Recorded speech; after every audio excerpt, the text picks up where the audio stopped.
Assalomu alaykum akalar, yaxshimisizlar, tuzukmisizlar? Mana xudo xolasa kottejimiz, yana bir kottejimiz darvozaxonasini yopdik. Xudo xolasa mana oldi kazirovlari bilan chiroyli qilib chiqarib bitkizdik. Tunkasini qatirgan holatlarda juda chiroyli holatda bo'ldi. Bu ishimiz Navoiy viloyatida qurildi. Video ko'rishdan oldin like bosib qo'yasizlar, qo'llab-quvvatlab turasizlar. Ko'rib turganlaringizdek bu qo'shni tarafga frontonlarni ham urib chiroyli qilib yopib berilgan holati.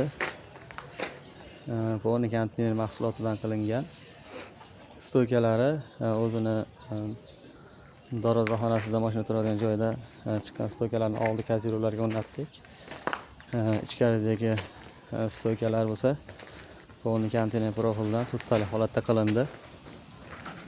Mana xorilari ham juda baquvvat holatda, tuttali holatda qilindi.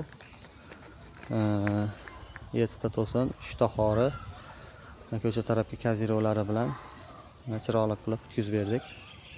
Mana ichkari tomonlardan ko'rinishi. Ko'rib turganlaringizdek, konteyner profilidan yana bitta zdaniyamiz xudo xolasa tayyor bo'ldi. Kimga mana shunaqa ishlar kerak bo'ladigan bo'lsa, qurdirmoqchi bo'lsa, bemalol aloqaga chiqib ko'rasizlar. O'zbekiston bo'ylab xizmat ko'rsatamiz. Xudo xolasa narxlarimiz arzon, yengil, cho'ntaybob bo'ladi. Xudo xolasa O'zbekistonning qayerida bo'lishidan qat'iy nazar aloqaga chiqib ko'rasizlar.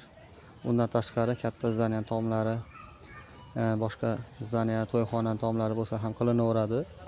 Mahsulotlarimiz konteyner mahsulotdan qilinadi. Xohlaganlarga bozor profillaridan ham qilib beraveramiz. Bozorda ugonli profillardan ham qilib beraveramiz.